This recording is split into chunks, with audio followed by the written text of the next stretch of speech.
I got a question. At what point does protecting yourself prevent you from living your life?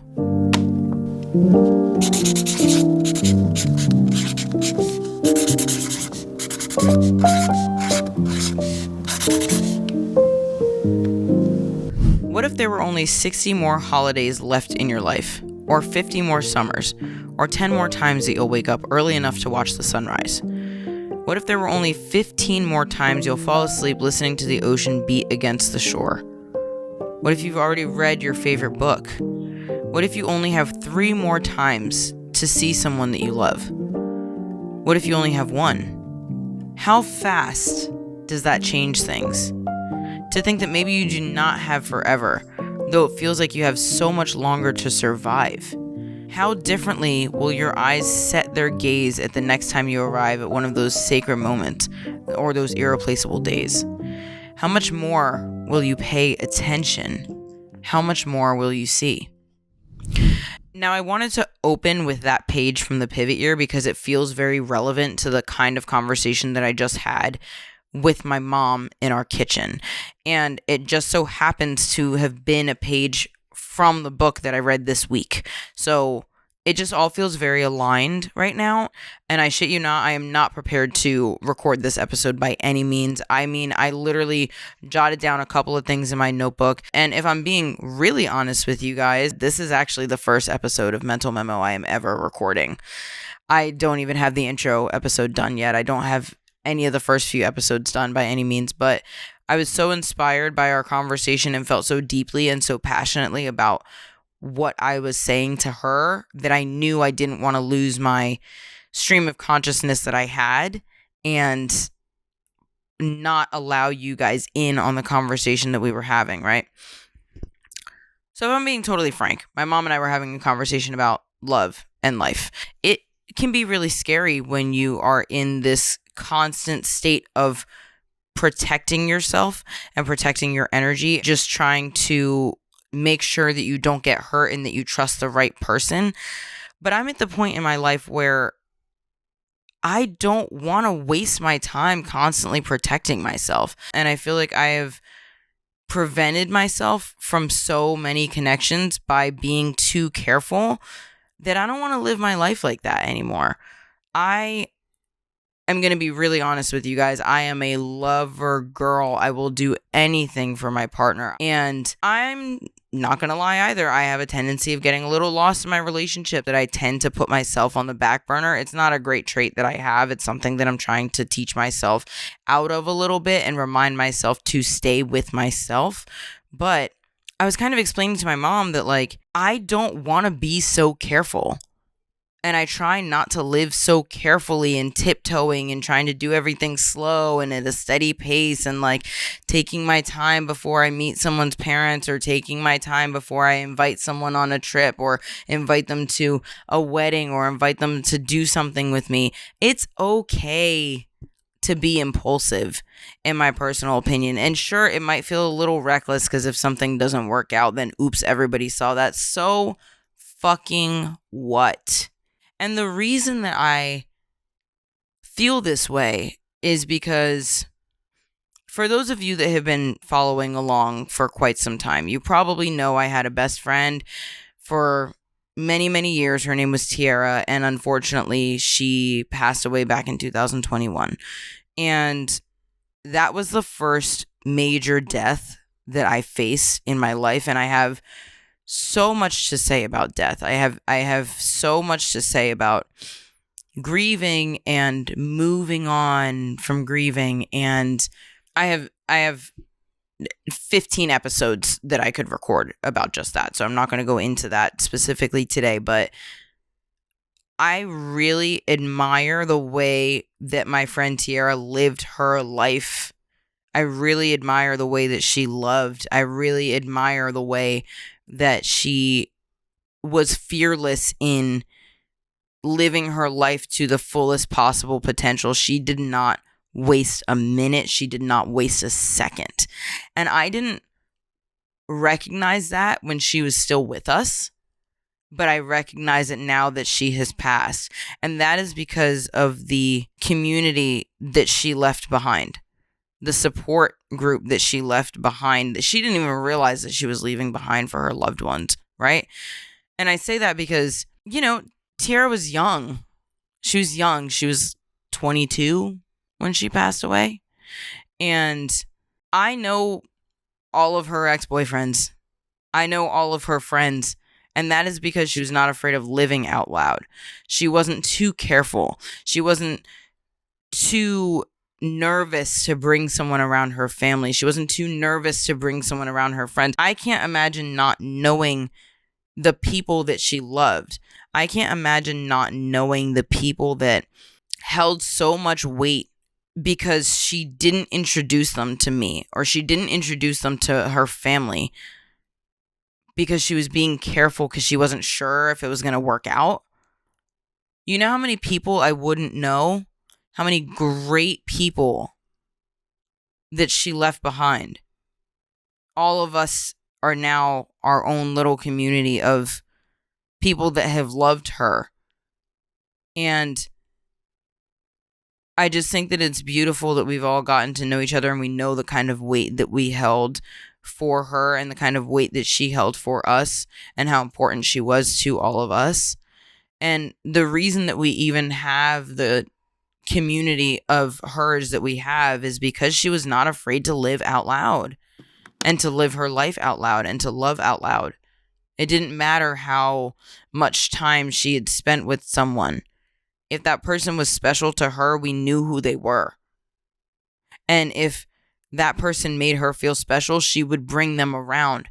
If she wanted to make memories with someone, she would do it. It didn't matter how much time she had under her belt with that person. It didn't matter because she wasn't scared. And I think that we all have something to learn from that. And I had something to learn from her. And I'm not going to lie, I've been afraid of bringing a new person around my parents, bringing a new person around my group of friends, bringing a new person around, generally speaking. I have absolutely kept someone that I was seeing from my loved ones because I wasn't sure how it was going to turn out. But imagine if, tomorrow's not promised, and I hate to be morbid, but what if I wasn't here tomorrow? And I never told my mom about the new person that is lighting up my life right now and that's bringing me so much joy. Imagine I hadn't told my mom about my new friend that I made at yoga class. Imagine if I hadn't introduced my friends to each other. Imagine if I didn't talk so highly of the friends that I have made, no matter how much time I have spent with them. It doesn't matter if I've known you for a day or I've known you for 10 years. If I'm excited about someone, I want to let them in my life. I don't want to hold them on the outside just because you haven't earned your time yet. If you make me feel special and I feel like we have a connection, I want to enjoy the time that we have together. What is this nonsense of, oh, it hasn't been enough time yet? What is that? What is that? All we have is right now. So why are we wasting our time waiting for the future? We have no idea what the future holds, what the future is going to hold. We don't know if there is going to be a future. So we have to learn to enjoy what we have while we have it. I think that it is so important to tell people that you love them when you love them. I'm not saying you have to tell every Tom, Dick, and Harry that you're in love with them, but if you have love for someone, I think it's so important for you to share that. Because if you don't, they might never know. And love is not something that we should be afraid of. It is one of the most beautiful emotions that we are gifted with. And I feel like when we are experiencing that, it's one of the most special things that we can share with somebody. When someone has love for me and they tell me that, I feel that from them. And when I feel that for someone, I am a person who has a lot of love in my heart and I have a lot of love to give.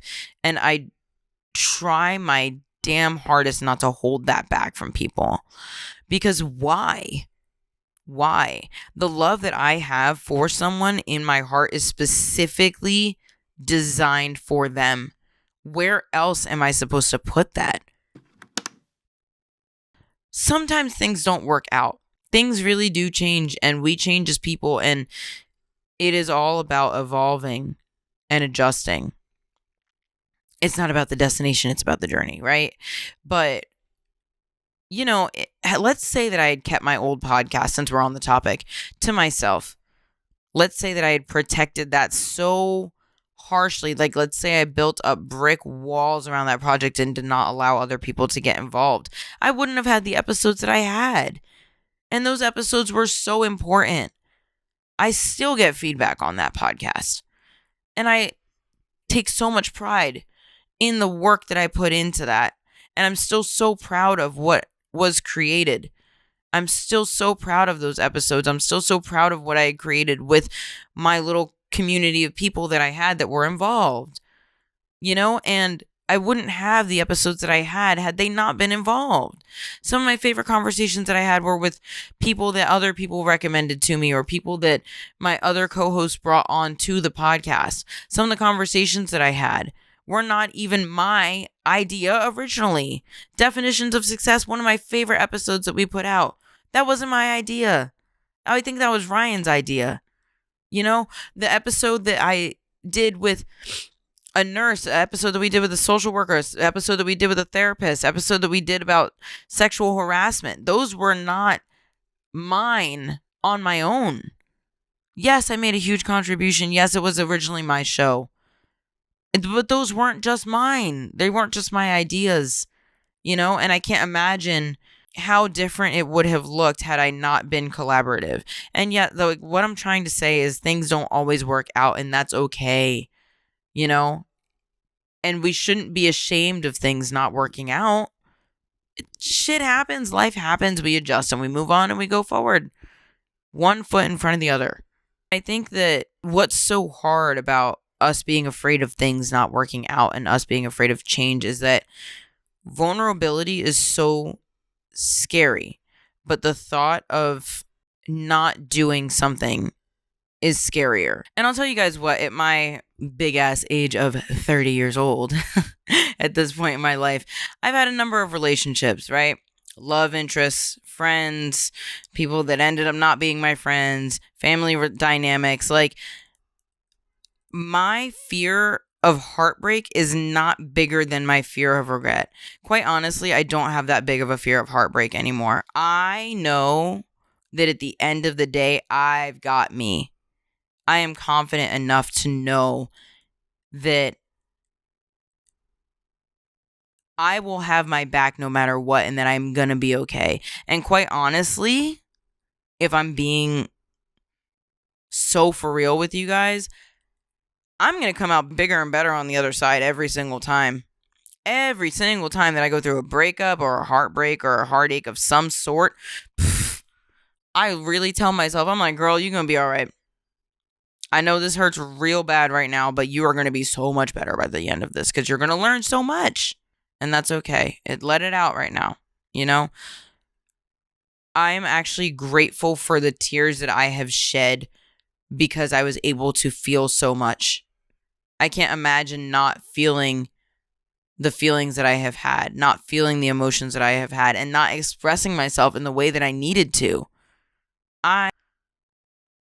But I'm not going to be full of regret that I didn't say something to you that I wish I had said. That's not going to happen. Because I'll make sure that I say it when I need to say it. When I'm feeling it, I will make sure that you hear it. Vulnerability only feels dangerous because it is threatening the identity that you have built for yourself to survive. Right? We all build this identity around protecting ourselves and survival because we are all we have at the end of the day, right? So vulnerability feels scary because it feels like someone could break that. Someone can take that from you. They can't take that from you. You have to know that you've got your own back. You have to know that you will show up for you at the end of the day. And it gets a lot less scary. Yes, it is terrifying.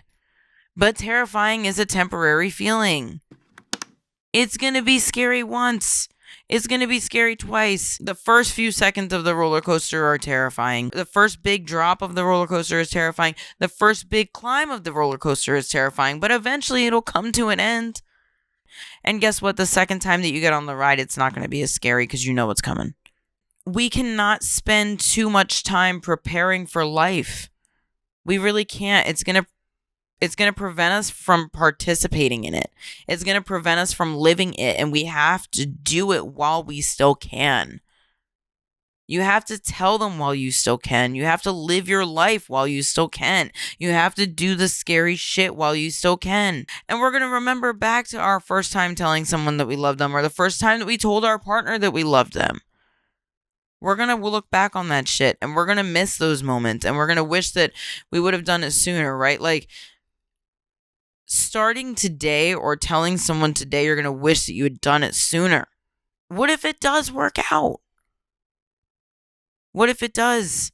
You cannot be afraid to love out loud. So what if the internet sees your quote unquote mistakes, right? Was it really a mistake, or did you learn something? Do you carry a lesson from everyone that you love?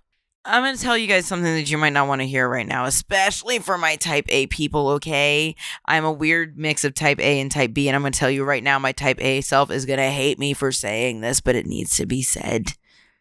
Control is not a form of safety. Our need to control comes from fear and insecurity. It is not the same as safety. And it sucks. Oh my gosh, does it suck to hear that? But it's the truth if you think about it. When I'm trying to control a situation, it's because I'm afraid that it's not going to work out if I don't try to control it. And it's literally coming from fear and insecurity. You can't actually control anything. You have to be okay with letting go. Because if you know that you got nothing to worry about. And with that being said, I'm actually going to read an additional page from the pivot year because, shocker, I have another one that's very relevant to this conversation. So listen up, will ya? Okay, thanks. It is time to take your life back. The life you lost to fear, the life you lost to the opinions that you valued over your own happiness, the life you lost because it couldn't fit within the image that the world has made you think is ideal. The life you lost because you came to believe that you are not worthy of your own joy, your own path, and your own truth. The life you lost because you put it on hold, hid behind a someday, a maybe, a should be, a would be, if only you found the courage to even take the smallest step towards a path that you know is yours. So, hear me when I say it while you still can, live out loud, love out loud. Do not let fear control your life. And before I go, I'm actually going to leave you with this. Tenderness is not weakness. It is the most resilient example of courage and strength. Think about it. Being vulnerable is such an example of being courageous and being strong because you have enough confidence and enough courage within yourself to trust someone else with your vulnerability. So don't think that just because you show someone the tender side of you or the vulnerable side of you, that they're going to take that and smash it to the ground. If they do, you don't need it. You gave it to them. You gave it to them. You are the person that is in control. And you've got your own back.